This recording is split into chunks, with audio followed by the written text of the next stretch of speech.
It's the Awake Space Astrology Podcast. I'm Laurie Rivers, your host, here to help you with some inspiration to get those aspirations out into the world. There's a full moon a brewing. I want you to grab your coffee, your tea, your matcha, your hot cocoa, your iced lemonade, whatever you're drinking. Bring your beverage of choice, because what I've got for you today is beverage worthy. So whether we're driving to work, or we're taking the kids to school, or we're walking on our hot girl or hot guy walk, taking the dogs to the park, folding laundry, doing dishes, cleaning the Airbnb, by golly, we're going to get through this together. So if you're a patron, then you're ready for the full moon. I talk about that a little bit here on the podcast. In the first segment, I go through not just what I think is going to happen. I kind of start that way. And then I got inspired. I got inspired. So I do a little bit of preaching to you about being connected to the cosmos. Okay, being connected to the cosmos. And you don't really need anything but your own self to do it. And I talk about that there. Then I go through some other astrology, because there's so much more than the full moon / lunar eclipse. Everybody makes a big deal out of eclipse season. You know, that wasn't ever a saying until about 15 years ago. When I was learning, it wasn't like, ooh, eclipse season. Not really. We'd be like, there's some eclipses coming. Because in general, eclipses, they have an emphasis, depends on what else is going on. Astrology is like French. It has more exceptions than it does rules. And so this partial lunar eclipse, the biggest deal about it is that it's a super full moon. The moon is at perigee. It's closer to Earth. It's in Pisces. Boy, are we going to see some water. And I talk about that. Then I give you a little bit of a treat. And I talk about how this full moon is going to impact Donnie. That's right, the orange one. JD Vance, Laura Loomer, and Harris, and Taylor Swift. I'm seeing some upcoming transits for Taylor Swift that have me a little bit worried. I think she'll make it through okay, but I think we're going to see some bigger news as we move through October. So I talk about that here on the podcast. And, of course, I give you the rundown of what I think is going to happen this week, because I'm going to do a patron-only podcast where I give you the visual on that astrology I talk about with the people of note. So that'll be coming up this week. Make sure you read the show notes. I've got some public discounts there. If you're a patron, especially at the $5 level, or even the ones just vibing with us, I've got your special discounts coming out later today, because this comes out right around the time of the start of the East Coast commute. I tried to hit that anyway. But a little later in the morning, there's some more juicy discounts going out to patrons. The public discounts are here. I'm sorry, they're not as juicy. Okay, we are a listener-supported podcast, and I try to give all my loving to the people who support us. And that includes vibing. Once in a while, I do it. My readings are only open to patrons at the moment through the end of the year. Okay, because I have a limited calendar. I'm trying to build out more classes. I want to serve more people, and not everybody can get into a one-on-one with me. And I just cannot run a 5-day-a-week schedule. It's a lot of energy to sit and hold space on an individual basis for people. It's not a cookie cutter situation with me. I'm not just sitting there regurgitating the same thing to every person I read for. I do your astrology, and I tune into your energy, and I work with you specifically. So remember, whenever I'm talking about like peoples of notes chart, famous people, politicians, etc., I'm only talking about them. I'm tuning into that. That's why sometimes you guys ask me to do somebody's chart, and I'm like, ugh, brother, no. Ew, I don't want to touch that energy. So yes, I do the real astrology, but I also tune in and I hold space for you. And that takes energy. Okay. So I've thought, how can I help more people? Not everybody can get a one-on-one, and I just can't open more time. I thought about it. So I found other ways to help you. So I've got a workshop coming out on the 21st of September. It's a 2-hour webinar where I'm going to give you real actionable information to help you learn how to leverage what's in your birth chart without having to do the deep dive of astrological study. If you want to become an astrologer, cool. I'll have stuff for you coming up soon. I'm going to do some recorded classes. You can always join the astrology crew as a patron. You get access to the Planet of the Month Club recordings, and we'll be meeting up and talking astrology and diving into the depths. And I'll have more recorded courses for you in there as well. But a lot of people just want to know what's in their chart. They don't want to do the study, and that's okay. Not everybody needs to be an astrologer. In fact, to have a reading with me, you don't need to know a damn thing. But it is good to know a little bit, just in case you go to somebody else and you want to know if they're the real deal or not, right?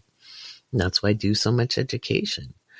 By the way, don't forget to look at the YouTube playlist on beginning astrology. Beginning astrology. It's in the show notes. Okay. You want to watch that to get a handle on the symbols and the elements and understanding the birth chart and what it is. And if you're wanting a little deeper dive, I've got a video on interceptions explaining those, and then Saturn returns. How do you know if you're in one or not? Did you know there's more than one? That's all in the YouTube playlist. So you can go subscribe to my YouTube too. That would help me out. Have I monetized it yet? No, but I should do that. Make my life a little easier, expend a little less energy, right? The way I'm trying to teach everybody else to do it. But no, do I have to do everything ass backwards and sideways? Yes, I do. Yes, I do. Because I do. But maybe I shouldn't. So I'm trying to get more organized. So patrons are getting my calendar, and I've got some goodies and juicy goodies, and even a discount, 15% discount for the general public to the Awake Space shop that you can find in the Patreon. And there you go. There you go. Alrighty. So it's an action-packed episode. You don't want to miss a minute of it. And I give you some strategies on dealing with this full moon energy. We're moving towards the equinox, my friends. It's always a wild time when we hit the equinoxes, whether it's the spring or the fall. And we're heading with what we call the vernal equinox, which is the start of fall in the northern hemisphere, and it is the start of spring in the southern hemisphere. I know we've got Aussies and Kiwis listening. I know. I'm not even going to try your accents because I butcher them. I am not good at it. It's just Matilda laughs at me all the time. But yeah. So I hope you enjoy this episode. Let's get through this week together. It's going to be an interesting week, and there will be bombshell headlines. I'm certain of it after the full moon on Tuesday the 17th, if you're in North and South America. If you're in Europe, Asia, Africa, Australia, New Zealand, etc., Pacific Islands, okay, all the way, depends on which hemisphere you're in, then it's on the 18th.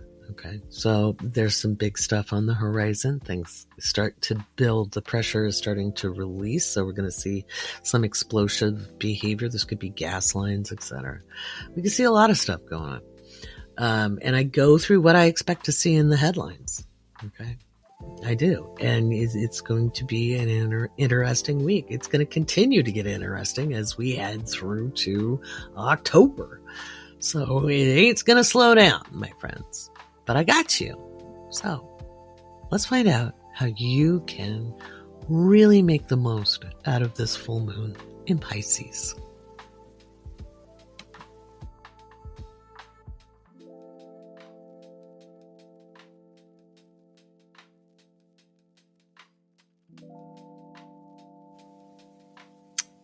Are you ready for that big old full moon in Pisces happening on September 17th? If you're a patron, you should be. We've covered that in the Awake Space Astrology Podcast for patrons only. I did that last week, so if you're a new patron, make sure you check that out in the patron only collection. So what about the rest of yous? Well, it's an interesting one because Mercury is in opposition to Saturn. What does that mean in English? Well, Mercury is the planet of movement, transportation, communication.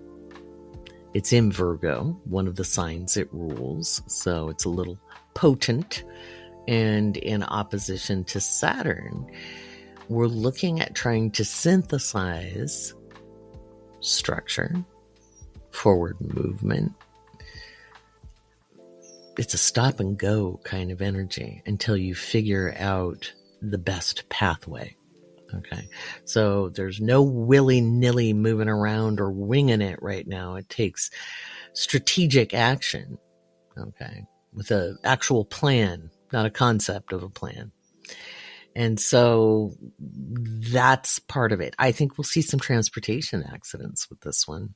These could be marine accidents. This could be like boating, yachts, cruise ships, Navy ships, anything out at sea, big cargo ships. I think I talked about that last week. We could see some big waves, and we could see some interesting storms come up.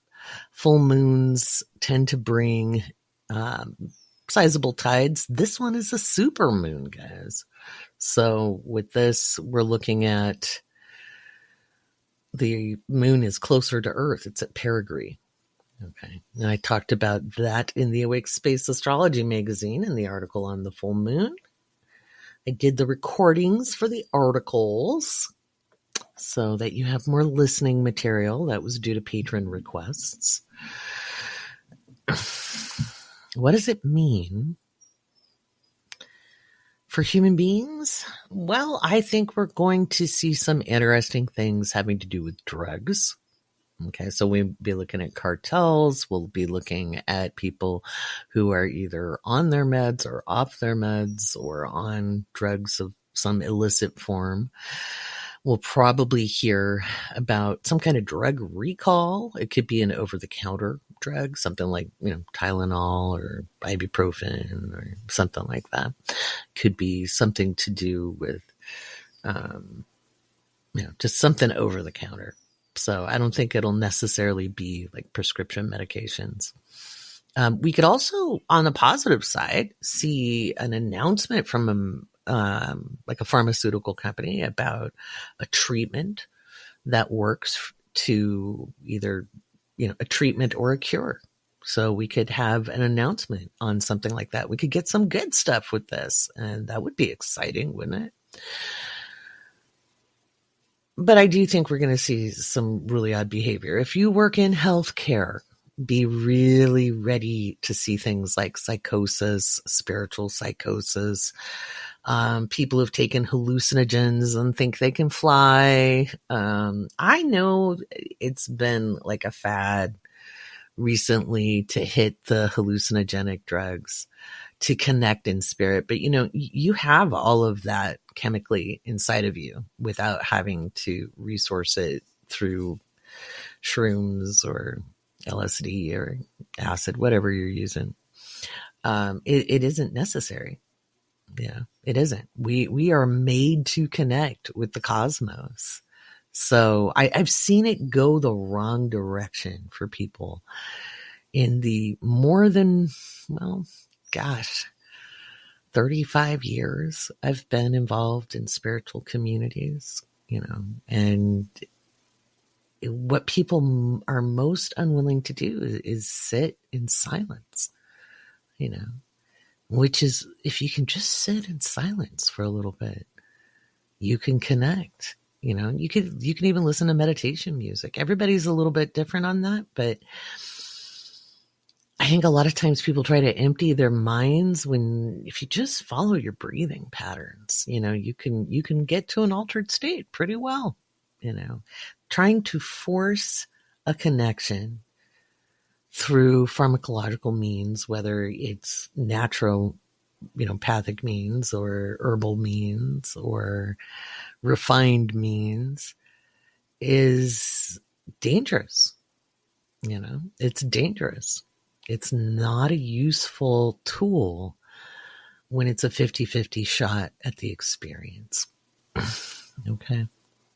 And you can force open energy centers. And that's not always a good thing. Okay. In my interview with Mark Jones, we talked a little bit about Alice Bailey's work in Esoteric Psychology Volume 1 and 2. And there's quite a lot of information in those books on what happens when we force energy centers and what the illnesses that accompany that can look like, both physical, emotional, psychological, and it's really something. So the thing I want to remind you of is you are already connected. Like, we are all made up of the same particles, the same atomic structure. It's just rearranged differently as everything else in the universe. Okay? Because the particles become atoms. The atoms become molecules. And it is the structure of those that create long chains of matter. We are made of the same thing as the stars. We are made of the same things as the air and the trees and the water. And we are a combination of all of that. You don't need anything extra to connect. The idea that we're separate is truly an illusion. Truly an illusion. We are connected. And reminding yourself of that through this full moon, on your own steam, with your own individual connection, is one of the most useful things you can do. I think there is far too much emphasis when people first find spirituality to want to have, the 1960s experience. And the 1960s experience with dropping acid, the psychedelic movement, wasn't useful. And it caused a lot of problems in society. It really did. I knew too many people who lived through that time, who were my mentors, who understood, since they were the lucky ones to live far enough into their lives, who understood the ramifications.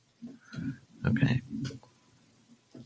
So, just saying, I understand wanting to experiment, and I'm not gainsaying the experiences people have in their connectivity, but I'm like, do you really think it's the drug, or do you think it's a part of you?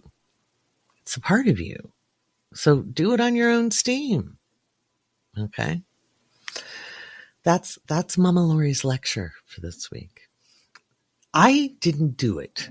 And I'm not coming from a space of moral superiority, but I knew that with my very vivid imagination and my ability to connect, and the stuff that was running through my own head, like I said, I could see monsters without having to drop acid, but I saw good stuff too. Right?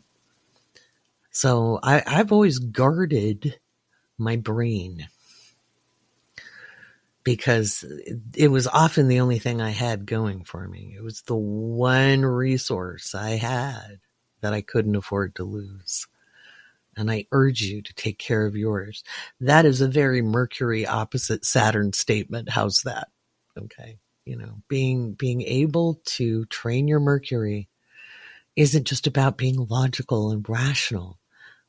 It's also giving yourself pathways for connection. And again, for those of you who get the Awake Space Astrology magazine, you've got your full moon rituals that I wrote for you. So you could do your releasing ahead of the full moon. So today is a good day. Tomorrow is another good day. Do it ahead of the full moon, which happens, about 8:40, something like that, Pacific, something like that. So you got all day on Tuesday to release. You might feel like you're feeling the full moon right now, but you're not. You're feeling the waxing gibbous phase if you're listening to this on Monday. And I know there's a couple thousand of you who do every Monday, which is pretty cool. So if you get the magazine, and if you don't have the magazine, you can actually pick that up in the Awake Space Patreon shop. If you don't want to be a subscriber, you can pick up any of the issues that have been published in the shop. So there's that. In fact, how about I do you guys a favor? I'll put a little discount code in the show notes. You can grab it. Because those full moon rituals are powerful. Okay. It's about releasing resistance to receiving, because full moons are always about reception. And this is a good one to be receiving our connection to the all that is, to God, the universe, the goddess, source, whatever you want to call it. I don't care what you call it. I'm not here to police that. That's up to you, your beliefs, but finding that connection on your own steam. Because what I think the biggest thing I see when people lean into substances or even rituals, mindlessly, I change up the rituals so they're not done by rote. I think we need to address things very deliberately with our consciousness. But when we give anything besides ourselves power, we rob ourselves of our inherent divinity. Because if you can imagine, the divine is this massive concept bigger than us, right? Bigger than anything we can imagine. And yet each one of us is a walking spark of that in the great flame of life. Each one of us carries a spark of the eternal life flame. And when we discount that and we give our power to another person, or we give our power to an intermediary, be it a pharmacological answer or a human being or a tool, a crutch, we rob ourselves of the awareness that we're here on purpose, right? There's no accident in our being here. All right. So that's my sermon. So again, if you work in EMS, if you work in a hospital, if you're a police person, dispatch, if you're a firefighter, nurse, doctor, that full moon is going to see probably some poisonings, just accidental. Unfortunately, you can see some overdoses. You see people off meds. Again, spiritual psychosis. And some of it may not be psychosis. Some people may be having spiritual revelations. It's kind of hard to tell sometimes. So, oh God. I was so worried about that, back in 98, 99, because I was having a lot of spiritual phenomena, and I would go to my therapist who was spiritually aligned, but an actual real therapist. And I would be like, okay, we need to talk about institutionalization because, and so, and he would be like, well, describe what happened. And I'd tell him about it. And he'd go, man, that's a spiritual experience. And I'd be like, are you crazy? Yeah, come on.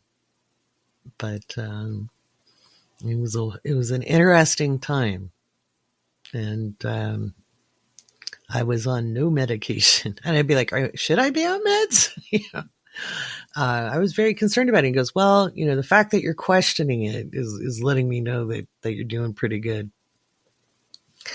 So there was that. And it wasn't impairing my daily life. So we ran with it. And sometimes we do have spiritual phenomena to get our attention. And then it can ebb and go away. And it's not that you're not connected anymore. It's just those big phenomena. Those big phenomena are happening to get your attention. Once your attention has been got, then it's about training to see the subtleties and to listen and learn to listen at a deep level, not just seeking the obvious, because life is so much more than the obvious. Listening to the subtleties and the nuance of the rhythm of life is important. That's really what this full moon is all about, is about tuning in to the nuance, tuning in to our faith, which isn't dogma or religious belief. Faith is not synonymous with religion and theology. Okay, theology and dogma, that is a Sagittarius matter. A Pisces matter is just that knowing, that faith against all reason, without evidence. If you've ever been in a sticky situation, maybe you're in a sticky situation right now. Like, I don't know how I'm going to be okay, but I know I am. That's faith. Just that. I was a well-churched child. And I loved going to the church I went to when I was young. It was just before the evangelical movement really got a toehold on a lot of churches. And had a great pastor, Leo Emerson. He was a wonderful man. And he would always let me critique the sermons because I would sit with my great-grandmother. So there's lots of reasons I liked going as a little girl. And I'm talking like toddler. And I would critique his sermons at the end of church. And you'd stand in line and greet everybody. And Leo would get down on one knee. And he had this booming voice. It was very rich and very resonant and just this beautiful baritone. And he'd say, well, Laurie, what did you think of today's sermon? And if it was a good one, I'd let him know. I'd say, well, I thought it was very comforting and it was very good. And I like that you talked about, the apostles and what they learned, and I liked the story. But if he gave kind of a hellfire and brimstone, which he didn't do very often, he did a couple times a year, I'd say, oh, Leo, you're supposed to preach the good news, and that was scary. That was scary. That is not good news, And he would say, well, the old people ask for it sometimes. And I said, well, Leo, you need to teach them better. And he would let me do it. I think that was his way of messaging to the congregation because people would be waiting while I gave the critique. And his eyes would dance, and I had no idea I was a pawn in the game of the running of the church. And I left at 13. My great-grandmother had passed away when I was 11. And the church started going what they then called charismatic. And it was off, and it was very full of condemnation and judgment, and that wasn't what I believed in. And then I went to my other grandmother's church, and I did it to make her happy, and they had good music, and I was singing and was in the choir. And I like good music. And I left at 17 because I wouldn't feed a homeless person. And I thought, I'm just going to go out and do good in the world. I don't need this. And that was kind of the start of my studying many other belief systems. Right? I had been curious about them as a young person, before that, but in college, part of what I did was study comparative religions right alongside, cultural anthropology, because our belief really shapes how we perceive the world. And I understood that. And so I thought, if I can learn about how people believe, I could find a way to find common ground and speak a language they could understand. To me, thinking I was going to be a diplomat, I felt that was very, very important to understand, because our decisions are shaped by our beliefs, right? And that's important to this full moon, because with Mercury in opposition to Saturn, the lens through which we see the world and make decisions and communicate is really kind of under the microscope. And this full moon is in a separating square to Jupiter, which it's funny, Jupiter is the traditional ruler of Pisces.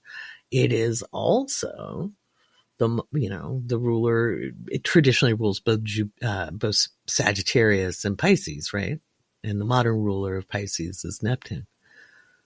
And the moon is within a couple degrees of Neptune, right? So it's square Jupiter and conjunct Neptune. What do we believe? What is our truth? And so many people have left churches, but they haven't deconstructed. And we have Pluto in Capricorn. And this moon is in a sextile with Pluto in Capricorn. It's putting a wide lens on our beliefs. And we can leave something and take our baggage with it. I mean, if you ever grew up in a dysfunctional family and you left home, then leaving home didn't change things too much until you unpacked the baggage and sorted through it. Right? Maybe lightened your load a little bit. Maybe. Right? Deconstructing or decolonizing, depending on how you choose to word it, because it's about the same thing. As we deconstruct or decolonize, it's not enough to tear it apart. It's not enough to disassemble it. We have to see the pathway to restructuring the Mercury-Saturn opposition. And this moon is square Jupiter. Faith and dogma at odds, forcing a decision, putting faith to the test. And it's not God testing you. It's not the universe testing you. It's you testing you. That's the thing. Everybody always thinks it's God or the universe or life itself testing us. It's not. It's not. These are not tests we have. We're not here to pass tests or fail them. The universe is not keeping score. That is such a human, petty viewpoint. If you can think of eternity, just try for a moment. Try for a moment to think about eternity. It is beyond limitation. Okay. Can you imagine it being anything other than about experience? Not judgment, not condemnation, not pass or fail. That whole Earth school thing is honestly a very low astral mindset. And the astral is not a high level energy. It's not. You want to get into high level, go to the mental plane, go to the etheric plane. But the astral plane, that whips up some real problems. It's full of fear and worry and doubt and pettiness. It's where all our crappy thoughts go, and it swirls in a miasma. But that's all you hear about, because you get people who just woke up and they think they've got everything. They haven't even had their coffee yet.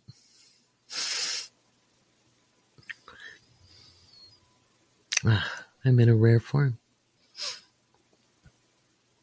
There's so much more than you believe. Be open to that.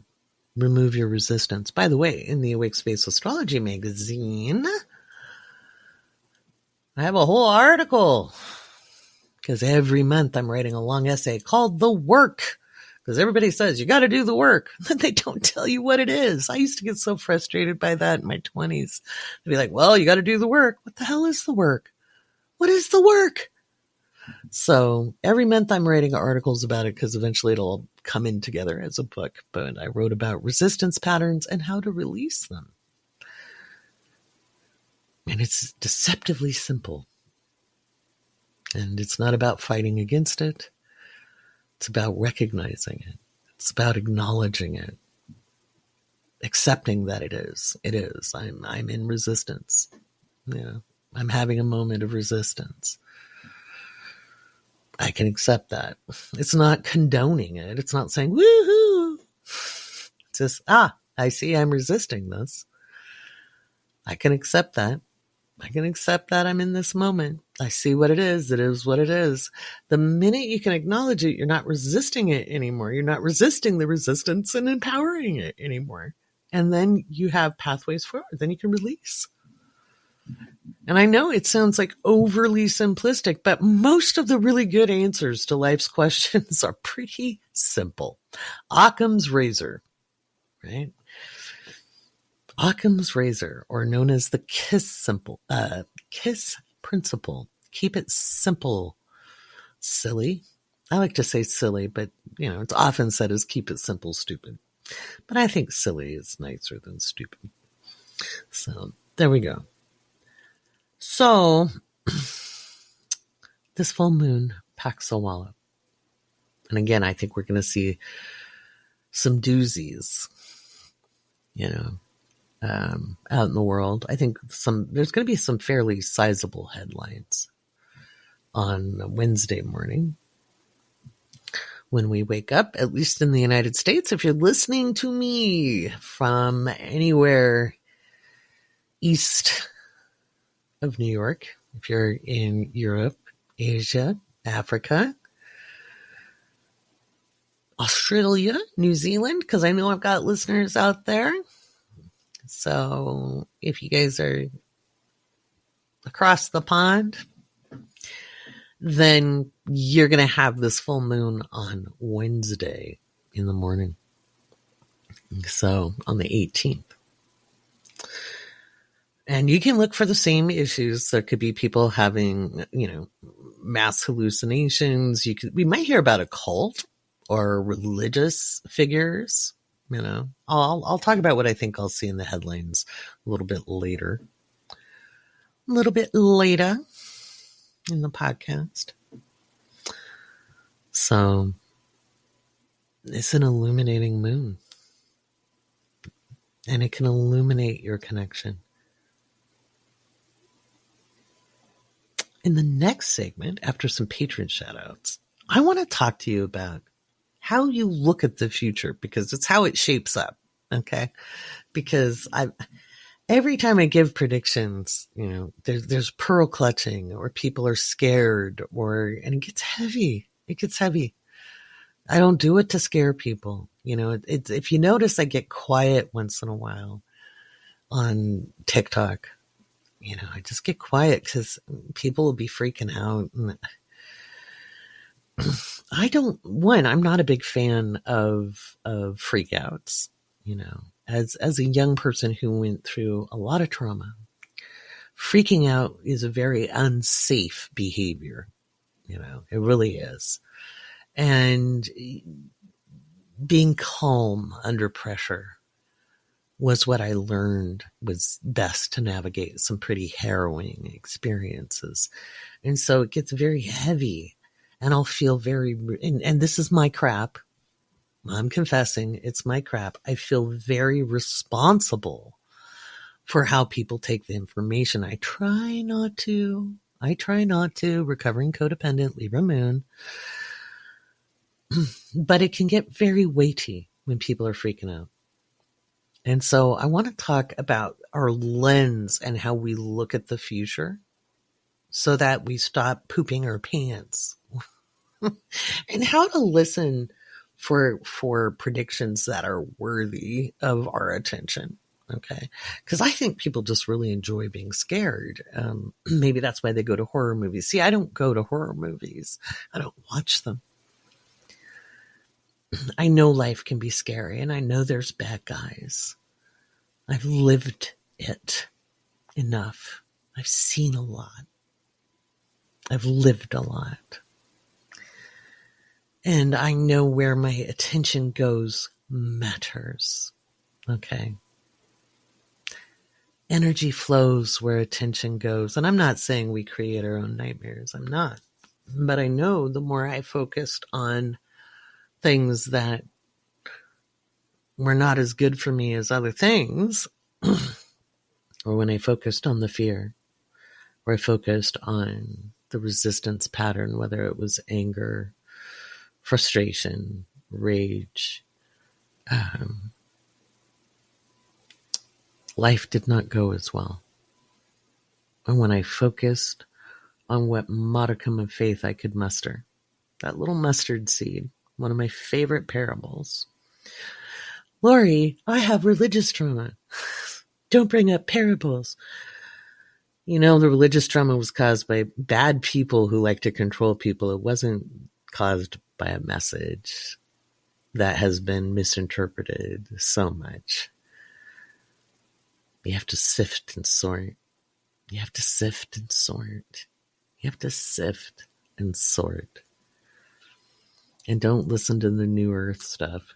Oh no, did I open a can of worms? Yeah, the New Earth stuff is just basically evangelicalism. It's just repackaged crap. I'm not a big fan of Dolores Cannon's work. I talked about that in a TikTok live, which I'm actually going to post on my Patreon.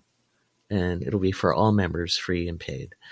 Because I brought up a couple of things in there that actually happened over the weekend. No, I did not. I don't know that. So people are saying I said there might be a second attempt on Donald Trump. And I think I have said other people will try, certainly. But this weekend I said he had potential for physical issues. You know, he could trip, he could fall, he could, and who knows? He could have a health crisis around this full moon. By the way, I'll talk about that a little later in the podcast as well. I'm going to talk about how this full moon is impacting Donald Trump. Laura Loomer. Yeah, we're going to talk about that. And then I'm going to talk about J.D. Vance, Kamala Harris, and Taylor Swift. Because I was looking at how these full moons impact them and what I see prediction-wise for them. So I'll talk about that a little later in the podcast. But for now, let's do some patron shout-outs. And if you want to join as a patron, you get all kinds of goodies from me. I've been putting out my discounts on readings to patrons. And today, Monday, will the final discount go out to the $5 patrons. I've put it out to Cosmic Surfers and the Astrology Crew and the Mystery School and the Awake Space Astrology magazine subscribers and next, Astro Adventurers. So you'll get your discount code for readings and the special event on Saturday, September 21st, which is how to use your astrology chart to thrive. That's right. I'm doing a 2-hour webinar on Saturday, and I'll talk a little bit more about that towards the end of the episode. And I have a special discount for my patrons. Now I've already put it out to my higher patrons, so the next round goes out again to the $5 patrons. And free patrons, I'll have a little something for you as well. Alrighty, let's do some patron shoutouts.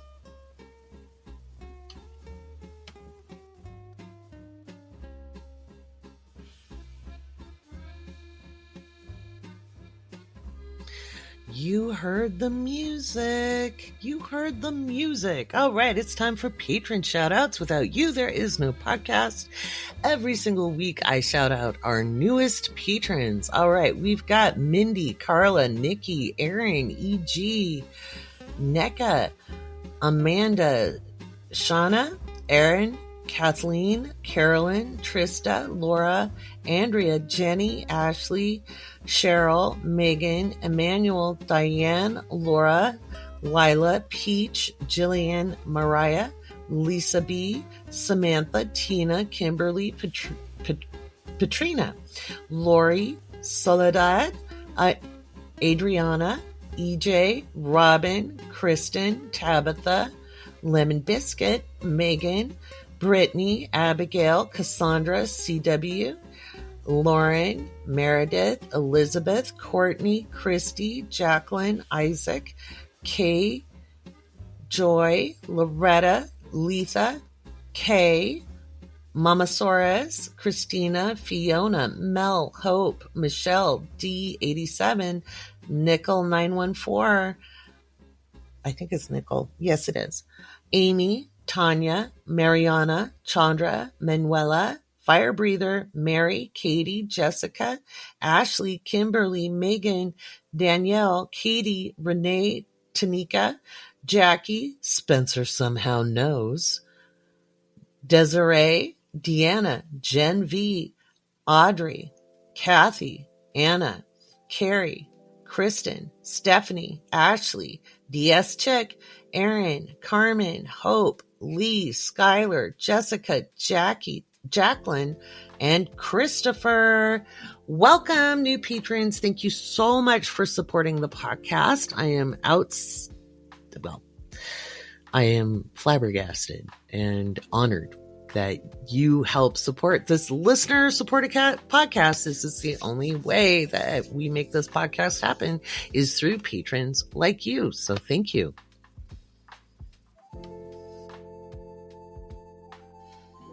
Okay, so this week is more than just the full moon, lunar eclipse. Call it what you want.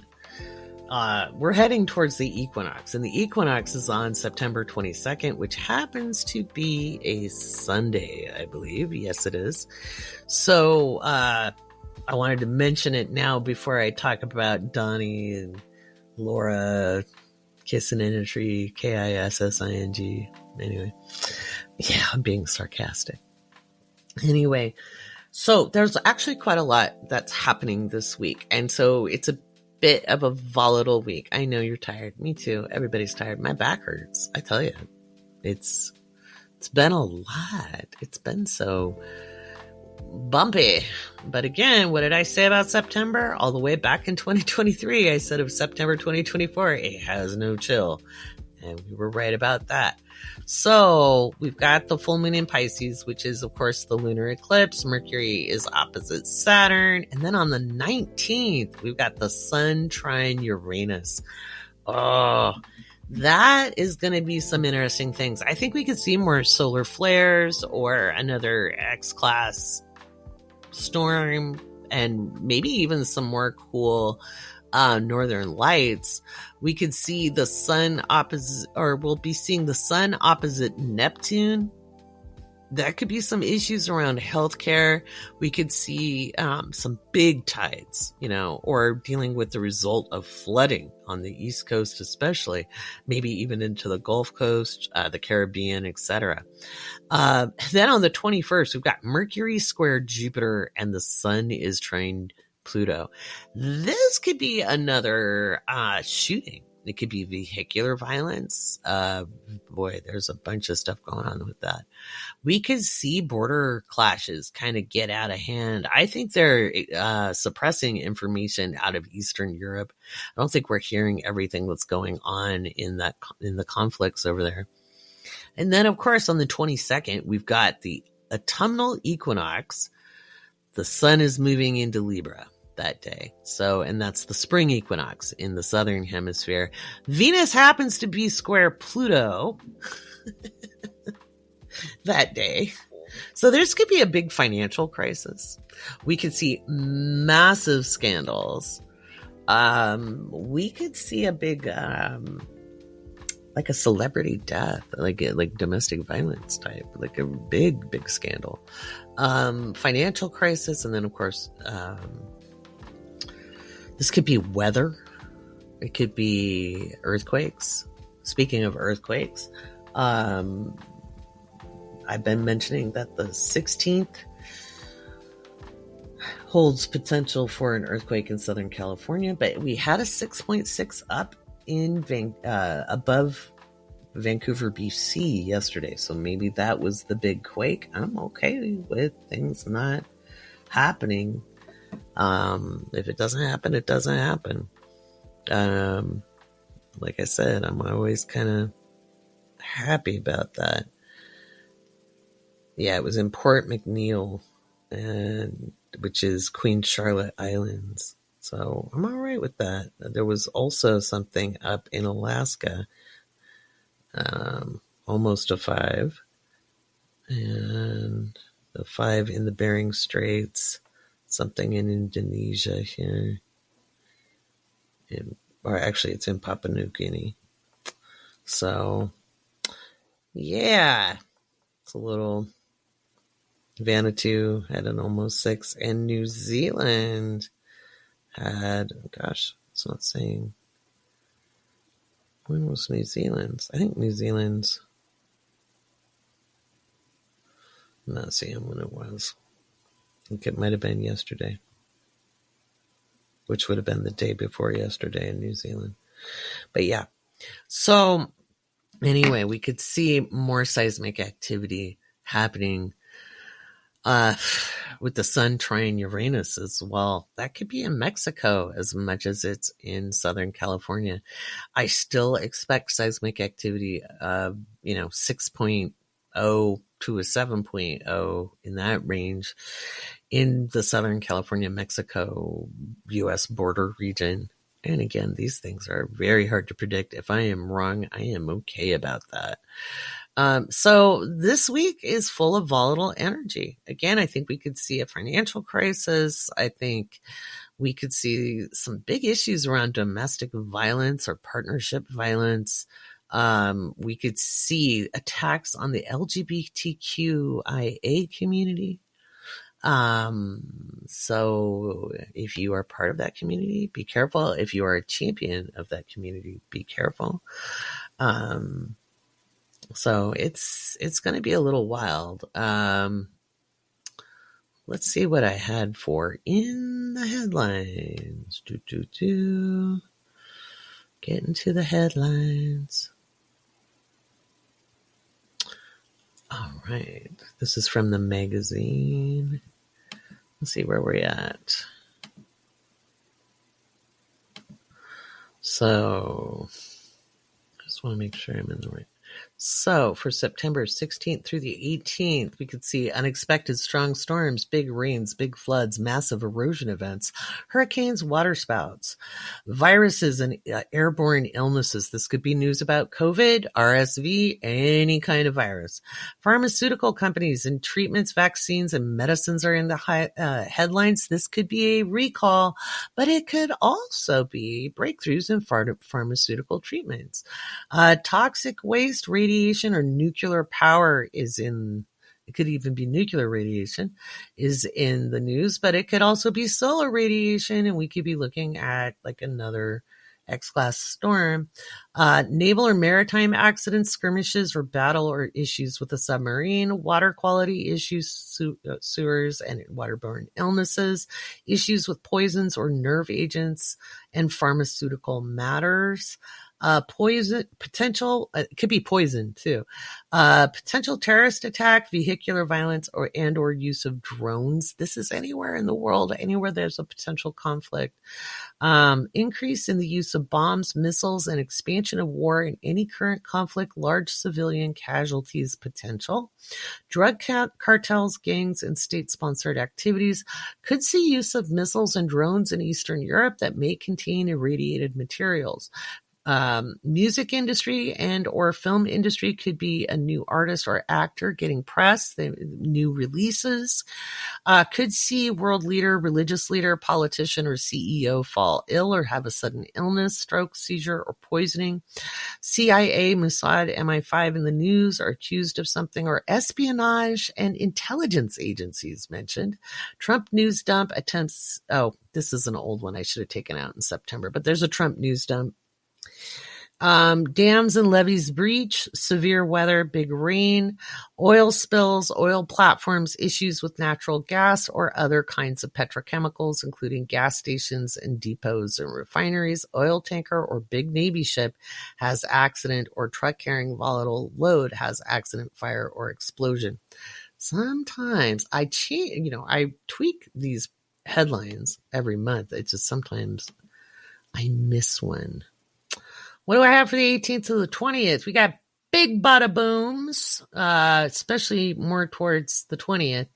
Big bada booms, bombings, car explosions, gas explosions, fires and storms that cause electrical problems or fires. Forest fires expand due to wind, tropical storms and hurricanes and typhoons, issues with China, Philippines, Taiwan, or in international waters. We can see issues with Iran, could be leadership and or actions taken with drones or sea-to-air missiles. Volcanic eruption or firestorm, or issues with lava flow and lahars. Issues with militaries, rogue units, and mercenaries. Increase in geothermal activity, and that would be like geysers. Military budgets under scrutiny in multiple countries. War expands in regions with conflicts. Keep eye on Eastern Europe, Middle East, China, Taiwan, North, South Korea. Attempted coups, insurrection, and political violence. Public violence in city center, mall, or other public venue. We could see another shooting or stabbing.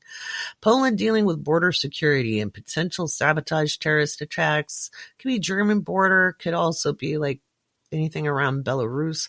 Issues with militaries, rogue units, or mercenaries. United Nations Security Council has emergency meeting, or it could be NATO or EU.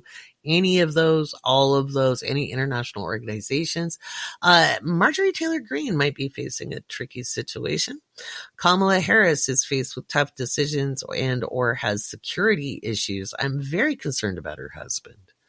I'm not going to lie. I'm worried about his safety. Donald Trump under immense pressure, facing consequences, not able to fight it. There's stuff coming up that's putting him in a corner.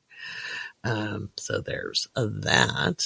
Let's see. The 20th through the 22nd. That gets us through the rest of the week. Remember that the moon moves through a sign every 2.5 days, and it remains in a phase for 3 days. Actually, almost 3.5. But you can find that out if you're a patron in the moon phase class. It's 11 minutes long. It's kind of worth your time to do it. And I'm just stalling while I try to... There we go. Trying to get to the next one. Here we go. The moon will be in Taurus September 20th through the 22nd. All right, we could see earthquake above a 6.0 possible in Southeast Asia, South America, Mid-Atlantic Ridge, Himalayas, offshore Pacific Northwest. This could also then be the one, if it doesn't happen earlier in the week, this could be the one in Southern California on the Nevada border. Currencies under pressure in global markets. BRICS makes moves to destabilize the U.S. dollar and economy. Recall on food products, grain, vegetables, soy-based, etc., and or cars, trucks, and farm equipment. We can see issues with farms and water usage. Biden under pressure or facing a health crisis. Now, this may be something gets announced. His health is very, very poor. It's very, very poor, and I'm really concerned about him in October. Explosions at manufacturing or food processing plants are a potential. Wildfires in natural areas are hard to contain due to wind. Many acres burn. Massive accident involving semi-truck and or rail. Cybersecurity breaches, data breaches, DNS server attacks, malware, ransomware are up on deck. Issues with cattle, dairy farms, meat packing plants. Big accident Explosion or fire could be more than one incident. Biden has health crisis or is out of view. Trump gets more bad news. Could be a trial happening before, during the election. Big erosion events, landslides, mudslides, sinkholes, levee breaches, dike failures, and dam breaches. Huge weather issues, lightning, hail, hurricanes, tornadoes, sandstorms, or torrential rain and flooding. Financial institutions, big banks, private equity firms, or credit card companies under pressure or under the microscope. Loan defaults, consumer debt, and commercial real estate under strain. This will be in headlines or discussed. Maritime accident or issues with naval bases. Authority figures and leaders challenged. Scandals revealed and lies exposed. That's September 20th through the 22nd. So I'm sure next Monday with the moon in Gemini, we'll probably have some tongues a wagging, which big storms could roll in on the night of the equinox, when the moon switches over to Gemini and is trining off with the sun. We could see big winds. So if you're anywhere where hurricanes happen or just tropical storms, everybody looks at like the catastrophic category 5, it doesn't take a lot of wind to cause damage. And when you get a lot of rain, and I think these are going to be dumping rain. So, and they're saturating the ground. So even if these aren't the bigger storms, October has some doozies coming in, and that ground's already wet. And I have lived where it gets wet. Pacific Northwest, the land of salmon swimming up the road during a big storm. And when you have conditions where it gets super, super wet ahead of bigger storms, this is where the trees go root ball first. So if you live in an area that's getting hit by a lot of rain, keep your eyeballs out. Be as prepared as you can be. Be kind of ready for some power outages. Be ready for a lot of water, And it doesn't mean bad things are going to happen to everybody, but just be as ready as you can. Who knows? You being prepared could help a neighbor, right? So then you get to be the good guy. So it's always interesting times as we head towards the equinox. My grandfather always used to warn me not to take my boat out. Well, I don't have a boat, but if I did, I wouldn't be taking it out because, as he said, the weather is fickle and the sea will whip up fast like anything during the equinox. So take my grandfather's advice. Don't take your boat out. Okay. All right. Let's talk about what this full moon is going to be doing to Trumpty Dumpty and friends and Kamala Harris and even Taylor Swift. That's coming up in the next segment. Laurie, you didn't mention that it's a lunar eclipse. No, I didn't, because lunar eclipses are honestly not as big a deal as solar eclipses. First of all, traditionally. Second of all, it's a partial, so it's not a total, which means it's not quite as powerful. The bigger deal with this full moon is that it is a supermoon. It is closer to perigee. It is closer to the Earth. And that makes it very, very strong. So people love to freak themselves out. Again, this is why we're going to have a chat, kids. People tend to fear the future because it is unknown, which, you only have the present moment. You realize that. There really is no past, and there really is no future. There really is only the present moment. And the future is not set in stone.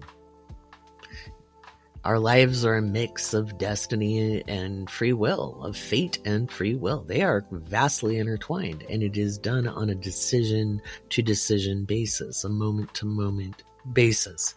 And the more conscious we are of our decisions, the more we have agency over our lives. Do we still have things outside of our control? Oh, hell yeah. Yes, we do. There's a wonderful book by Jane Langton, written in the 1960s, called The Diamond in the Window, and it is a children's book. And I bought it with my very own money at the Scholastic Book Fair when I was about 11 years old. That's right, millennials, you weren't the only ones with Scholastic Book Fairs. They are a magical, magical event. And I had babysitting money burning a hole in my pocket because, yes, I'd been babysitting for 2 whole years because, it was the 80s. Oh my God. Anyway, this book is a wonderful book and it's based on transcendentalism. And I was introduced to transcendentalism at a very young age. Some of the very first books I read in my family library were by the transcendentalists. And so that's Emerson, Thoreau, etc. I even found books by Patanjali and Krishnamurti, who was a theosophist. And I didn't even think of these things as outside of the norm because I grew up with them. I know, lucky me. I get it. My pathway was well forged, right? I still had choices. I still had free will to execute. What's the saying? You can lead a horse to water, but you can't make them drink, right? So all of us have guidance. Every single person on the planet. We all have guidance, but giving your power over to your guides is just as bad as giving your power over to a pill. Okay? Because your guides are not better than you. They're not more important than you. They are not more divine than you. They are aspects of you, since we are all connected to the cosmos. Okay? Anyway. This book, I highly suggest you grab a copy because even though it's a children's book, but it's a wonderful tale full of puzzles. And in the book, they have lucid dreams, and they don't call it lucid dreaming, but she's not giving sermons. She's telling a story, but it is the children have lucid dreams as they try to solve the mystery of what happened to their auntie. And they end up in one of the dreams where they're in front of mirrors. And it starts off with 2 mirrors. Okay, or 5 mirrors, actually. I think it's 5 or 6 mirrors. And then it branches and it branches and it branches. And depending on what they chose, the mirrors decreased. Right, as they went down. So if the future is like a tree with many branches, and if you think of a tree with big branches, so you have the big branches, and then you have branches that offshoot off the big branches, right? And sometimes those branches have many other smaller pathways they could go on, right? And so your choice is narrow. So sometimes we get on a pathway and we get far enough and the branch can crack, So if we're making unwise choices for our safety, or unwise choices for our health, if we're doing something, then we get down to where it's hard to reverse the path. But sometimes we can jump across to another branch and we land fine. And that's when you hear the stories of people who have hit rock bottom. Their branch broke. And then they started on another pathway, right? You don't always have to hit rock bottom to do that. Anyway, I just think I have read this book literally hundreds and hundreds of times into adulthood as well. I read it for my children, each one of them, multiple times, because I just thought it was such a beautiful message about the power each of us has to make decisions. And it's got some cool history in there as well. And it is very fascinating book. But yeah, Jane Langton wrote that book. So it's a great book for youngsters. It's not a hard read. It's a good story. And both my kids liked it, and my daughter is in possession of the book. I was like, where's my book? She's like, I've got it. You can't have it. I'm like, okay. Fine. Take one of my prizes, but that poor thing is taped up because, paperback. It was a Scholastic, book fair edition. So not sturdy, but it's been around the world. It traveled with me. It took it with me everywhere I went. And the mirror chapter, always stayed with me. Am I making decisions that I will be happy with about myself and who I'm becoming? And sometimes I wasn't happy with it, and then I had to jump to another branch, because we can only make the best decisions we can with the information we have and the perceptual lens that we're seeing with. Okay. And so if you're like me and you front loaded your life with trauma, okay. And I'm not saying that as a blame the victim. It's a sick, sad joke. But I always say front loaded my life with trauma. The healing process, because you can only make decisions with the consciousness you possess. And so when you move forward and you do healing, you can see where some of the decisions that were the best you could make at the time no longer serve you. So that this current reality, this current version of self is no longer able to operate with the system that I built around myself. So I have to make a change. Now, sometimes those changes are scary because we're going to upset an apple cart. We might change our family dynamic. We might decide to relocate. We might feel really selfish for choosing this new route because even though it's better for us, other people are going to say it's not better for them. And if you've spent a lifetime making everybody else feel comfortable and be secure to the detriment of your own security, then they are correct. It is going to make them feel more insecure. And it will appear to be selfish to them that you are not catering to them any further, or as in the way you have catered to them, because you are learning to tend the self. People usually say you're selfish when you're not doing something they want you to do. And there's a big difference between full self-absorption, where there is no consideration for anyone other than self, and choosing routes that are healthy for you to function in. And sometimes those are not socially acceptable, right? Because we have so many tropes in society about martyring ourselves for a greater cause, or which includes as a parent, giving up our needs to serve the needs of our children. And in some cases, that can be necessary for a period of time. But as I remind a lot of the mamas and papas that come to me for readings, is you do your children no favors by not tending to your needs, because it's not what you say to them that they will pick up. It is how you treat yourself that they will model themselves after. Oh, I know, dirty pool, right? So we see each moment with the consciousness we possess. And we can only make the best decisions we can from there. There's no point in beating yourself up. We don't need to go to a confessional and say, oh, I was screwed up in the head and I made these bad decisions and blah, blah, blah, blah, blah, which you're just reinforcing that mindset at that point. There's no point in oppressing yourself. You can say, I made the best decision I could in the moment.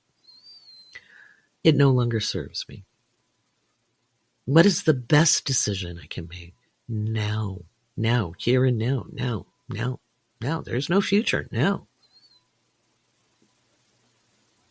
I made the best decision I could.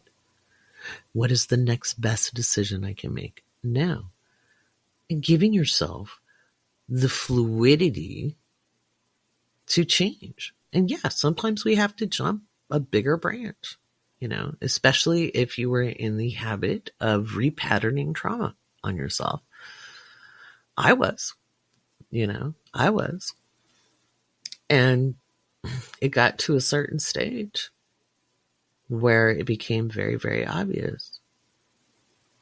Make the leap, or be on a pathway that was not conducive to living, And it wasn't because I was going to take myself out.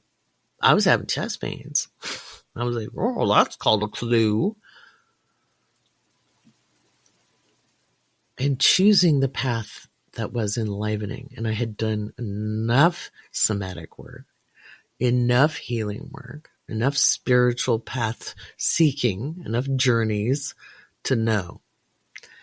And when we talk about deconstruction, and I had done years and years and years of it.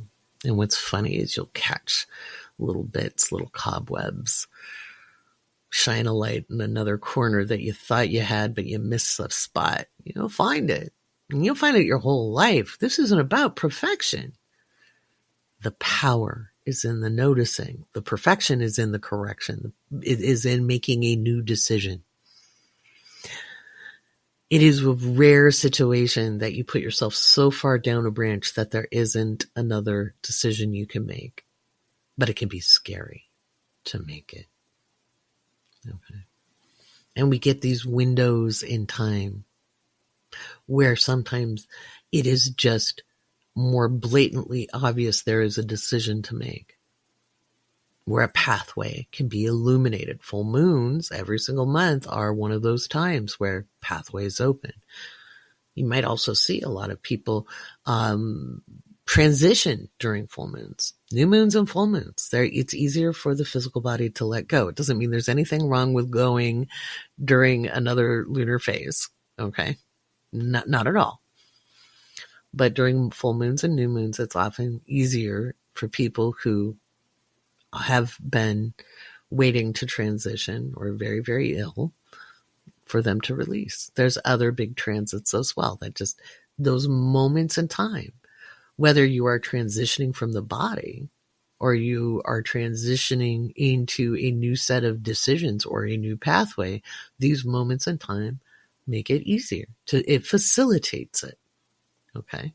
Not that you can't do it at other times, because you can. Right? You can. But it's often during these transits, when we see big moments in time. And we've got a bunch of it this week as we head towards the equinox. Okay, the equinox is a time of change. We get 2 equinoxes a year. We get the Libra equinox in what is the fall in the northern hemisphere and the spring in the southern hemisphere. And we get the Aries equinox, which is the spring equinox in the northern hemisphere and the fall equinox in the southern hemisphere. I'm not going to be hemispherist. I know I've got listeners all over the world. Thank you. Thank you so much. So, how you view the future sets up how you live it. Okay, so if you hear what I have to say and you clutch your pearls, which I don't think most of you do, or you wouldn't be tuning in, but on live streams on TikTok, I go through fits and spurts because, new people will find me and they're like, and sometimes it doesn't seem to matter how much I explain it. It's like people want to be freaked out. They want the bad news. They're looking for, excuses as to why life sucks, instead of how they can make their life better and thrive. Destiny and free will are intertwined.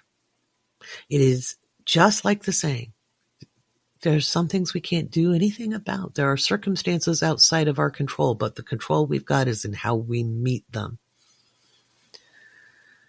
And that is the truest thing I know.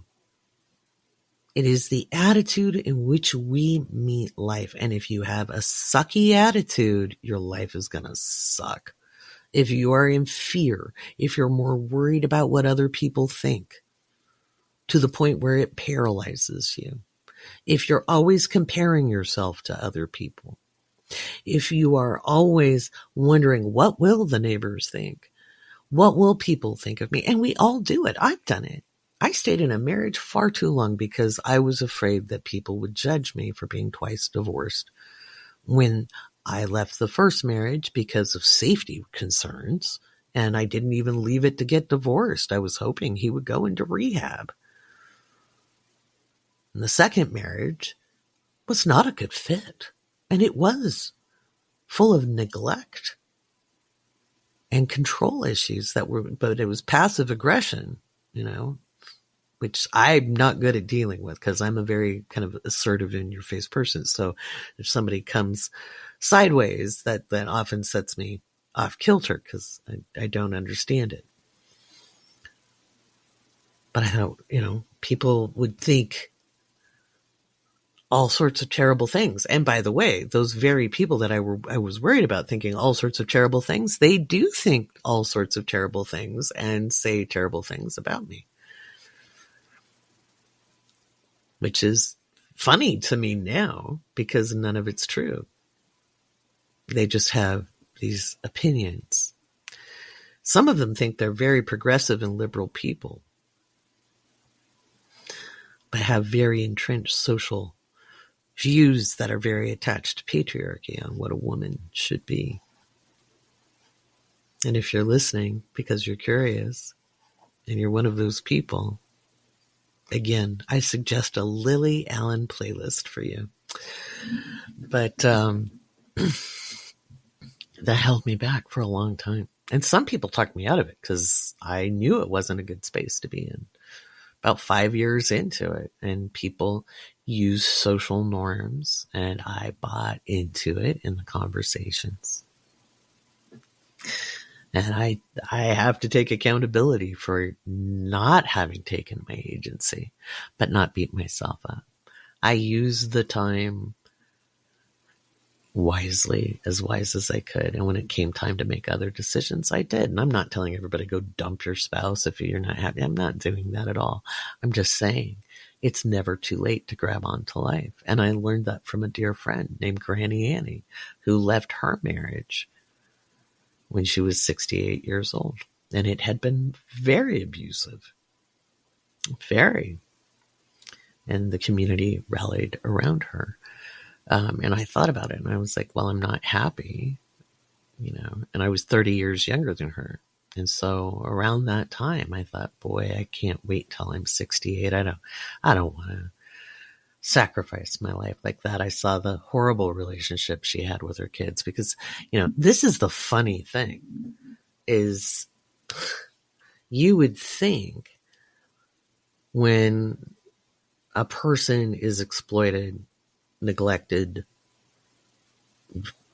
oppressed, that people would notice and want to lift them up. But a lot of times people will blame the victim in our society, including children of abused mothers or fathers, and make the person who decides to take on their agency. Because remember, the minute you decide to make a change, it upsets the apple cart and everybody else has a change they have to deal with that is often unwelcome. And that's why I see these videos on TikTok from time to time where people are like, I feel so bad for my dad because my mom left after we grew up and he's so sad now. And I'm like, was mom depressed and angry while she was raising you? I wonder why. Maybe she didn't tell you her side of the story. Maybe she did. Maybe she over-disclosed because she didn't have a support network. Who knows? But this whole, he's alone now. Well, maybe if he'd been a better husband, or better wife. Maybe if people had gone to therapy and dealt with their shit, So we like to take sides, and there's usually not sides to take in life. People are human, and we grow, and sometimes we outgrow situations. You may be in that right now, and I'm not just talking about marriages. It might be your job. It might be just how you enter into friendships. It could be where you're living you've outgrown. And it can be scary to walk into the unknown. We are scared of the unknown. That's Pisces. That's the 12th house. It's the unknown, the unseen. We don't know what's on the other side. It's the gateway between this reality and the next. That's why it is the home of the imagination. And you have to visualize it. And when you can craft a vision of the future,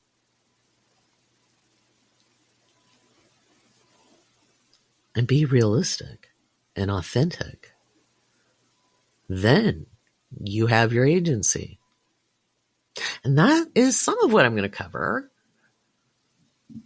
in understanding you have this potential encoded in your birth chart. It represents the entire spectrum of possibility for you as an individual. Okay. For you as an individual. It isn't about positive and negative, evolved or unevolved. That is such a judgmental, judgy space to be in. Oh, that person's unevolved. Maybe it's that person's pathway for this life. I don't have to like somebody or like how they live to know that their path is their path and mine is mine. Okay. We're not all here to do the same shit or agree on everything. That would be so boring and nothing gets created from that. Okay. Crisis is an opportunity. All right. So even the bad guys serve a purpose. But when I can get quiet and look, like, let's say it's, the orange man, right? What if it's Donald Trump? And I look at his chart and I see many different ways that energy could have expressed and still had the same outcomes. But in the words of Abraham Hicks, if you listen to Abraham Hicks, it's the path of least resistance. Energy will flow where there's the least resistance. So same like water, right? Water will carve a path and it'll spill a bank if it gets high enough, because the bank isn't there to resist the flow of water. And so, people who are less deliberate with their consciousness and less thinking of like, well, what does this mean collectively, etc. And there's some people who do bad stuff very deliberately. It's not always deliberate. It doesn't always mean good. But when I look at some of the current world villains charts, I'm like, wow, they could have expressed that so differently and achieved similar results. But given their age, given where the world was at, given, they went the path of least resistance. It still serves a purpose. I may not like all of how it's executed, but again, a lot of people woke up and more will wake up coming in 2025. And it'll be a very, very, you had a political awakening in 2020. You didn't have a real spiritual awakening, not yet. Some of you might have been your time to wake up, but a lot of people, it was a cultural and political awakening. Next up is a community and spiritual awakening. Okay. And that's coming up in 2025. And it usually takes a crisis to wake people up en masse. And you may go through an unfolding if you're already awake, just like we wake up every single day. You can wake up to one thing and still have a lot more to wake up to. Ask me how. So anyway, on the 21st, I've got an event. I'll link it in the show notes on how to use your birth chart to thrive, to unlock your potential. Unlock the potential in your birth chart. You don't even have to be an astrologer, but you do need to know your birth time and you need to have your birth chart on you. Okay. And, if you're a patron, you get special discounts, and I'll put one in for listeners too. All right. So there we go. It's not going to be juicy though. It's not going to be juicy. If you're a fee patron, you'll get a better one than in the show notes. So in show notes, you'll get 10%. If you're a free patron, you'll get 20%. $5 patrons save 30%. 15 to 22 save 50%. There we go. And if you're in the 33 and the Cosmic Surfers, you already got yours. Alrighty. So, guys, faith, not fear. Yeah. It's okay to feel apprehensive. It could be like, I'm not feeling good about this weather. I think I'll get ready for it. That's being proactive. But like, oh no, what do I do? What do I do? What do I do? What do I do? That doesn't help. And I've had anxiety. I get it. I had very complex PTSD that I worked a long time to get to 0 clinical markers. Okay. So I understand. But I also know how debilitating it is. And it doesn't help. And you can craft and create a future that is far more appealing and soothing and filled with ease and peace. And it won't be always peaceful, and it won't mean you don't have bad days, and it won't mean that your back doesn't hurt sometimes, and it won't mean that you'll always have a good hair day. But you'll give yourself more agency, and you can recognize when you're in a resistance pattern, and you can stop and pause and then make a deliberate decision about what you're going to do with the rest of your day. Sometimes it's you just go to bed. Other days you get up and you move around the cabin and you change direction. And this full moon is illuminating our pathways. Use your imagination. Think of what solutions can come up. Think of pathways that enrich you. Like, okay, well, there might be a crisis. What could I do to navigate that crisis that would be easier on me? Instead of looking at your limitations, instead of looking at worst case scenarios and catastrophizing. Okay. I've been good at both. And I can tell you, one of them is more pleasant than the other. So give it a shot, give it a try. And again, you've got a discount in the show notes if you want to grab those copies of the September magazine with the full moon rituals. That'll help. Alrighty. Now let's talk about what this full moon is going to do to some other people. Like Trump and Taylor Swift.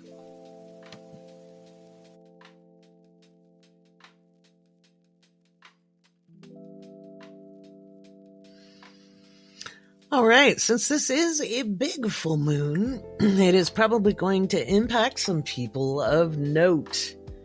So let's talk about some of the people I've been looking at. So one, we got the Donald. This is going to be revealing some secrets. Now, I think we can kind of guess what some of that might be. And that could be some of the rumors about Laura Loomer could be unveiled. But I think there might be more than that. I think we might be hearing anything about foreign involvement. We could hear more about the assassination attempt or the alleged assassination attempt. There's some stuff coming up. This full moon is kind of a mixed bag for Donald. But the reason I think we're going to hear about or get a confirmation about the relationship is a couple of reasons. This full moon is trine his Venus. It's trine his Venus. And so there could be a leak about this. I don't know that he's going to admit it. I don't think he can cognify a whole lot in a straight line right now. His age is definitely showing there's obviously something health-wise going on. Just because it hasn't been announced doesn't mean it is not there. Again, I'll have that live stream from, I think it was Saturday that I did. And I'll put that up in the Patreon. Where I talked about he could have an event on Sunday. I've been saying for 3 years, first of all, he and Melania, it's not like it was a lovey-dovey relationship. And there's been a lot of talk about, her demanding payment. She's getting paid for every appearance, et cetera, et cetera. She renegotiated her prenup to make sure Barron was taken care of. Can't blame her. I've never seen her as a victim, by the way. Not really. So, as far as he's concerned, and other than through to just in general society and being a woman, I think we're all victims to some degree there. But I don't think she was coerced into marrying him. That marriage is very rocky, and it has been for quite some time, but it's obvious. It's going to continue to be more strained. I don't know that she necessarily cares that he's shipping somebody else. I think she cares about her reputation. And I can't say I blame her. I wouldn't. It's kind of like the Dave Grohl thing, right? Like, I talked about that on Sassy Sears with Matilda. It's like, dude, really? Getting ahead of the PR, but you can wrap it before you tap it? Really? At 55, you don't know how to get the condom? So, anyway, I think that's probably the most likely outcome to come out would be we find out, yeah, guess what? There's a romantic entanglement with the Loomer. Speaking of Laura Loomer, I did not realize she was the activist that had been in like a House hearing or something. And the guy who's from Texas, that's a former auctioneered over the top of her protests, which I have to say was probably one of the funniest things I've ever seen. I didn't realize she was the same person. I also didn't realize she was the same age as my eldest child. Boy, guys, the whole let's augment our bodies. And again, believing in bodily autonomy, you can do whatever the hell you want, but remember there's consequences to everything. I don't know. I just can't do like work on my face. I'm a little too vain to have fillers slide around. And it also, I'm like, oh, I don't know how I feel about that going inside my body. Erg. So anyway, and I hate to go after a woman's appearance. I do, but I was really startled she's as young as she is. I was like, wow. Okay. I thought she was older. So yeah, literally just months older than my eldest child. I'm like, wow. Okay. So, it's not always the fountain of youth, folks. Wash your face, moisturize. Wash your face, moisturize, and lip plumper is really cool. I like a good lip plumper. That, it's a gloss. And if you're allergic to capsaicin like I am, you can use the cinnamon one. And it's tasty. You can get it at Sephora. It's not expensive even. So, just saying. And if you get work done, I'm not judging. I don't like needles and putting stuff in my face. I don't know. Ugh. Creeps me out. I just don't want to do it. So I haven't. I am au naturel.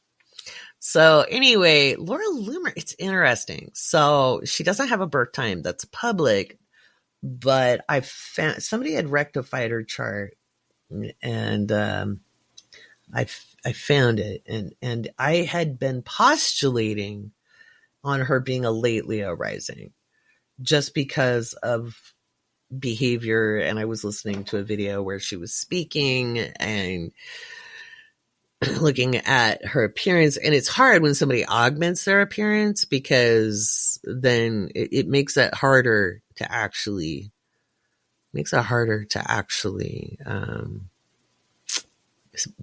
snag the rising, because they've changed their appearance. And so it's like, But I think that person, they're an accomplished astrologer. And I was thinking late Leo rising, and they came up with a late release. And so I'm like, okay, more than just me thinking it. And what's interesting is JD Vance is a late Leo rising, just like Trump. So all three of them got stuff coming up in the headlines on Wednesday. All right. Maybe we'll hear about it Tuesday night, but it's a little late in the news cycle. It's probably something we'll hear about in the morning. For Laura Loomer, though, that full moon is happening in the 7th house. So we could hear about agreements and contracts. I'm not convinced it's romance, but it could be an entanglement. We could find out who she's working for. There's some stuff up on deck with that. She's pissing off the Republicans pretty hard. And there's a lot of arrogance involved, like because she's close to Trump, she feels like she's untouchable. And oh man. And I saw a TikTok that was pretty funny. They were like, when Marjorie Taylor Greene sounds like the voice of reason, we have a problem. I was like, yeah. So I think we'll hear something about that. I think some dirt will be dug. We could find out, like, there could be a leak. There could be secrets revealed. Again, it could be about the entanglement, like a sexual entanglement. I don't think that's going to hurt him too much with his base at all, but there might be some other things leaked, like, again, foreign involvement. I'm not convinced his base is going to care about that, because a lot of them really kind of look up to Putin. I don't know if you've ever been a fly in the wall in QAnon spaces. I actually have. I have sat quietly in some of these groups on the interwebs and just observed and said nothing. And that's one of the reasons I came out very, very publicly as a metaphysician in 2020, because I was like, somebody's got to be a counter voice to these nut jobs. And yeah, I judge. I'm judging. I am judging all the way. I'm not going to judge you if you do work on your face or you choose to put needles in the face or whatever. You can tattoo your forehead. I don't care. But I do judge being QAnoners because there's nothing legitimate to any of those claims spiritually, metaphysically. It's very scary stuff.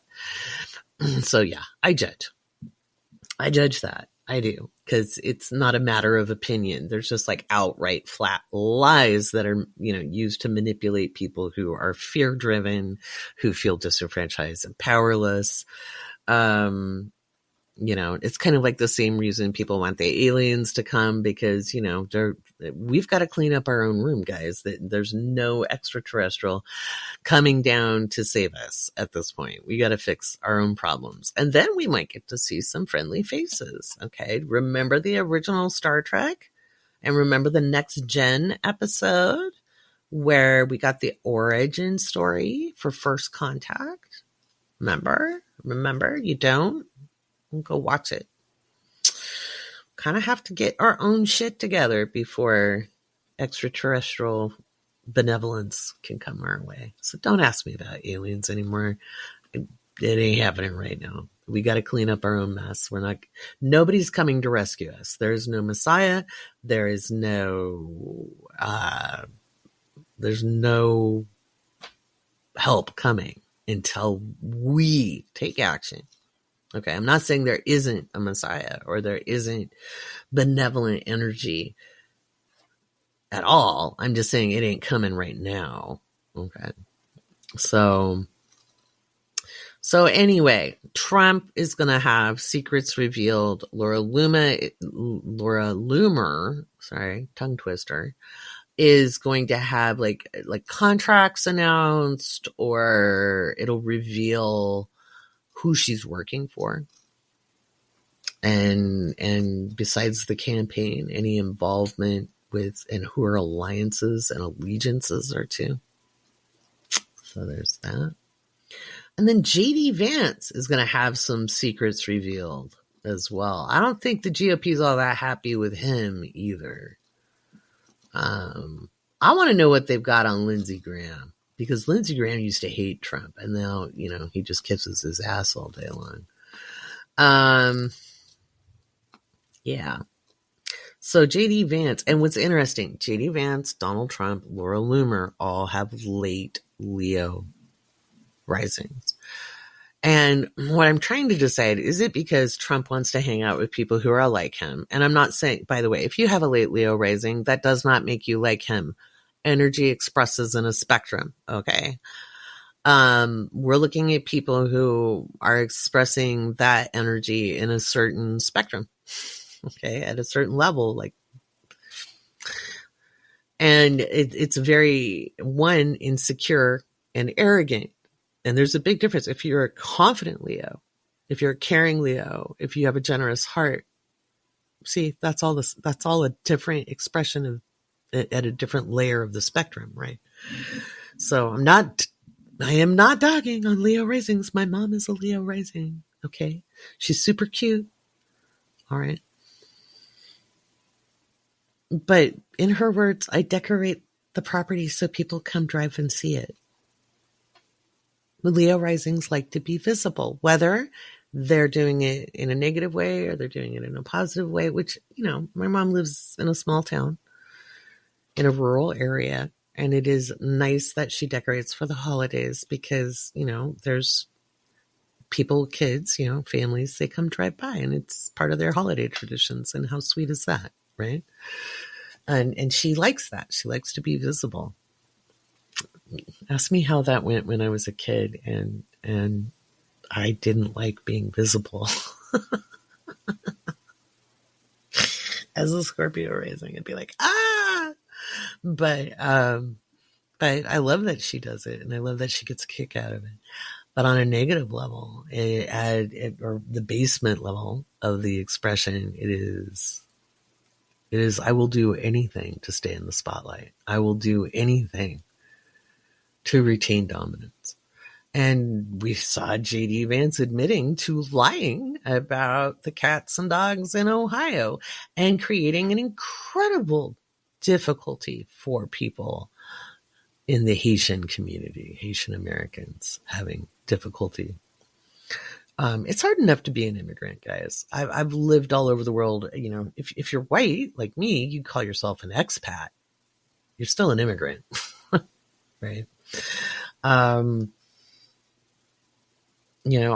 lived as an immigrant. I felt like an immigrant when I came back to my own country because I left at 18 and came back at almost 30. I didn't come of age here. I didn't have my practice adulthood here. I had to ask my sister-in-law at the time who had immigrated. And I was like, so do you know how to do this? Because this was not around when I left. America changed greatly between 1987 and 1998 and almost 99. So, it's not easy. There's enough problems. You don't leave your home if there isn't a good reason. So the hate they're spewing is deplorable. And it's a deflection from their own incompetence. Okay, period. So this full moon, we're going to see secrets revealed, maybe some whistleblowing, maybe some dirty laundry. We'll find out who's working for whom and for how many cookies. There's that. When I look at Harris's chart, this illuminates her 10th house. Okay, this illuminates her 10th house. Now, this, by the way, doesn't mean we're going to hear about it. I think we'll see some big headlines on Wednesday, but this energy carries out over time too. So over the next month or so. And when I'm looking at the full moon in Harris's 10th house, part of me is just really questioning Biden's health. He is looking more and more devitalized. By the way, so is Trump. And before I talk about Harris, let me back this up. Trump sounds crazier than Biden did in June. But people are still critiquing. The misogyny in this world is strong. Okay, I'm not going to go any further with it. I'm going to start another podcast where I'm going to give my feminist ideals and my thoughts and all the thoughts I don't give here. Because if you think I'm plain spoken, oh, no. I practice being good on the Awake Space. So I'm going to make another podcast where I can be bad and opinionated. Meow. But anyway, so I think there's going to be even further news perhaps about Biden's health. It may not be public. It may not be public. It is possible that we will see a bump in the polls for Harris. And I know that sounds counterintuitive because there was just another attempt on Trump. But I think there may be news that comes out about that where it boosts Harris. Yeah. Again, when I look at her astrology, it's a clean sweep on the election. And this is not whether I like her or dislike her, right? And I have said for almost 4 years now that Donald Trump does not have the transits. That's not what I said in 2016. In 2016, I made an unpopular call in a Facebook group. And I went, no, it looks like Trump's winning because the populace wins the election. Now, will there be election delays? It is highly possible due to weather in October. Yeah, hurricane season didn't get what they thought they'd get in August. Although there is a storm coming into the Carolinas. I've been warning you guys in the Carolinas. I got a great message in the Patreon chat that even though this one kind of snuck up on them, they were ready and prepared because of me yelling at people for over a year. And I love to hear that. I love to hear that people aren't being taken by surprise, that they've got stuff put together. Because you can't control what you can't control, but you can prepare for things, right? You can be as prepared as you can be. We can't be prepared for everything, right? So I think this full moon is also going to bring some crazy weather with it, so keep your eye out. And that's kind of everywhere. We could see big wind, big rain, erosion. But yeah, so Harris is going to get some news that kind of pushes her in a direction. She may make an important announcement. She may do a big interview. I know people were dogging on her interview. I didn't see it being a problem. She answered the questions, so it's just people didn't listen all the way. And you have to remember, we've got a lot of foreign involvement when it comes to social media. So pay attention, listen to people carefully, because a lot of what I saw on TikTok wasn't very, you tell me I'm biased.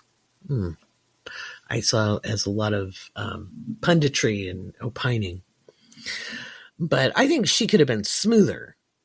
I think you'll see her adjust if she does have a big interview. So just wait. You'll watch her always adjust and recalibrate and do better than the last time. So, but yeah, this full moon is interesting for her. So we shall see about that. I'll do a walkthrough for patrons. I'll do a video podcast for you guys where I kind of run through the astrology. But let's take a look at Taylor Swift, because Taylor Swift, for somebody who, and I want you guys to think about her position. Okay, so she has a huge fan base. She's a very public person. She's under the microscope a lot. She had an issue in Vienna, right, with some crazy people who wanted to do bad things. And so she had remained quiet on endorsing anybody. And I thought it was interesting, that I didn't think it was unexpected that she'd stay quiet and not immediately refute Trump. I'm sure she was speaking with her legal team, which she has. And I'm sure she waited on purpose, but her concerts this fall are in Louisiana and Florida. And I'm a little worried about that because the dates, if Taylor Swift, if you listen, I'm not happy with the dates of your concerts. Now, I think some of those, especially towards the end of October, may get canceled because of weather. Be prepared for that. There are big storms coming. But there could be some really violent events that happen in public venues. I've been saying for over a year, Halloween of 2024, or the week leading up to it, is very, very volatile. Very volatile.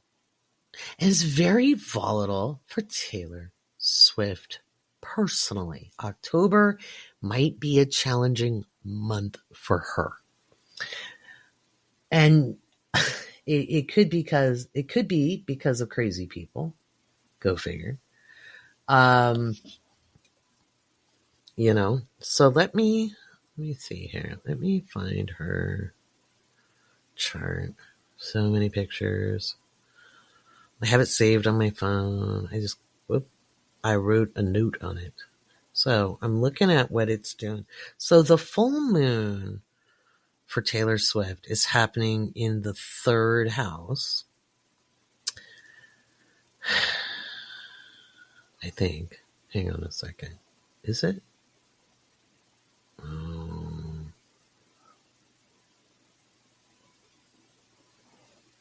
No, it's 2nd house. Sorry. So the full moon for Taylor Swift is in the second house. And I don't think she's worried too much. She might have to refund some tickets. But this full moon is also trying her Mars. I think she's going to be a little feisty. So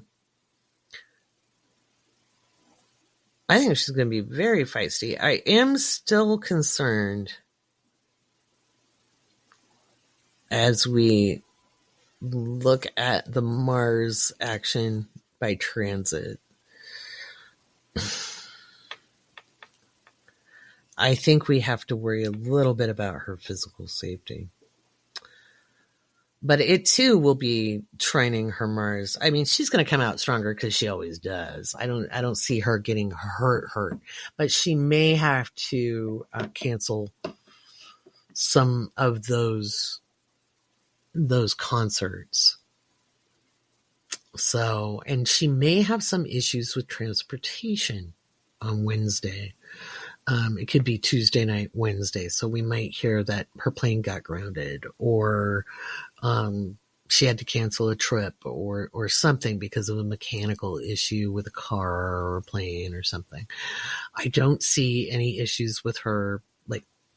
I think her physical safety might be at risk, but I don't see anything necessarily happening to her.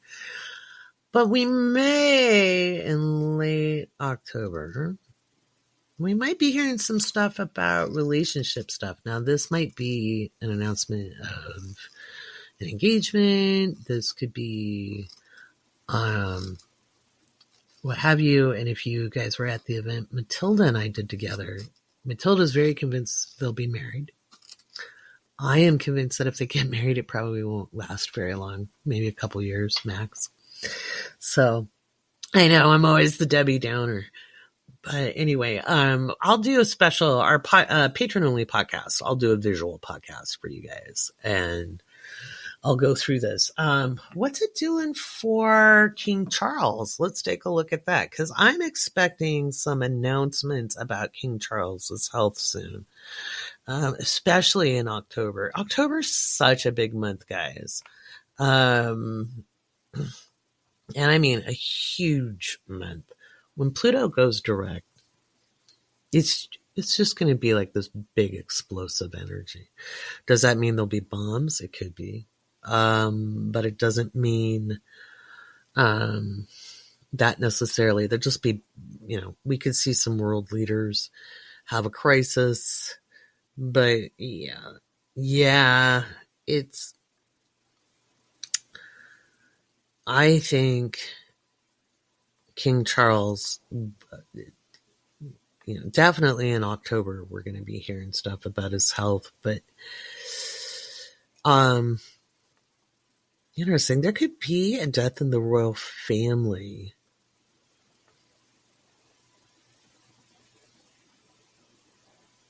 I was not Princess Anne. That would make me very sad. I like her a lot. But there could be, a cousin, somebody of note, or, a politician. So because this full moon, well, yeah, that would happen before the full moon, actually. So it isn't. Let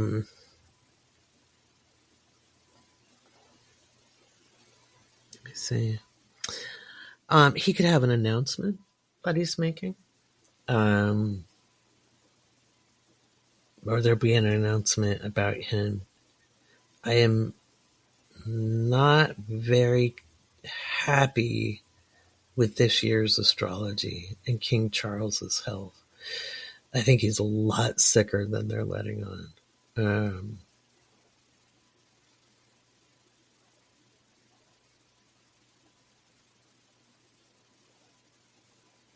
But yeah. And this full moon is squaring off with his Jupiter. So that's the thing. Trump's getting hammered with this full moon as well, which I'll show that in the patron only. In the patron only podcast, I'll do it visually so you guys can see what I'm talking about. And remember, I'm not talking about you guys. It doesn't mean it's happening. I'm thinking about the individual. Okay. What's going on with them, how they express their consciousness. You got to remember, I've been doing this for a very, very long time. And an astrologer is only as good as what they've studied. So I've spent my lifetime studying human behavior, cultural anthropology, sociology, psychology, various forms of psychology, history, diplomacy, which doesn't get used a lot anymore, but many, many subjects. Other people went out and partied. I read thousands of books. I dealt with thousands of people, still do. This is what we do. We translate the chart, right? So it doesn't mean it's going to happen to you. You could have a completely different scenario. All right. Stuff we're going to talk about on the 21st, dear friends, dear listeners, in the unlocking your potential of your birth chart without having to be an astrologer even. I'm going to give you what I like to call prescriptive measures. So you can look at your chart and just, if you can identify the symbol, then you can find direction. So this is introducing 25 years worth of research and development by me, and leading into some coaching programs that I'll be doing for people who want more hands-on help getting a handle on it. I'm looking at different ways I can serve people without just doing the one-on-ones, which again, if you're a patron, the one-on-ones are open with the discounts. And today you'll get the discount at the $5 level. If you go to the annual membership for the month of, through Halloween, you can save 15% on an annual prescription. It used to be 11. I can't go any higher than that. So that's what the platform allows me to do. But if you would like to take advantage of that, you can and get the annual membership. And I will also have put the code so you can save a couple bucks off the magazine. Remember, and here's a note to patrons as well as people thinking about becoming patrons. As of November 2024, all new subscriptions, not current, all new subscriptions on Patreon memberships purchased through the Apple Store or the iOS. So using your iPad or your cell phone, okay, your iPhone. If you're an Android user, don't worry about this. But if you use an iPhone or an iPad and you purchase through the app on your phone or your iPad, there will be a 30% surcharge. There is nothing we can do about it. Okay? Nothing we can do about it. Patreon tried, and they were told if they tried to bypass it in any way, they would have their ability to be on the App Store revoked. Okay, so they've messaged very well to those of us who are creators and have explained it. They tried really hard. But I will tell you, if you purchase things in a browser, and I always have that information in my products in the shop, if you don't want to take that hit on the 30% surcharge, use a browser. Okay, so go to Google, type in patreon.com/the Awake Space, and do it from there. All right. So, because if the purchase isn't happening through the App Store, there is no App Store surcharge, and it is 30%. There is nothing anyone who has an app can do about that. Nothing. And they've got a monopoly on it pretty much, so there's not a lot anybody can do about it. So if you were thinking about joining and you're not sure and you want to get ahead of that, well, join before November 24th of 2024. But if you just use a browser, you'll be okay. You just don't want to do it through the app itself. So I thought I'd give you a little heads up on that. That's one of the reasons why Spotify doesn't have you purchase memberships through its app. Think about that. So, and I understand, they've got a service and they have to pay salaries, but it does seem to be a bit much. So, Apple, you and your monopolies. Don't we love it? That's it'll eventually bite them in the ass, but, or not. Who knows? Maybe probably during Pluto and Aquarius. Give them 5 years. Anyway, that's what I've got going on. Make sure you read the show notes so you can find your discount codes and your links and all the fun stuff. And, yeah. There we go. It's going to be exciting times. Have a great week.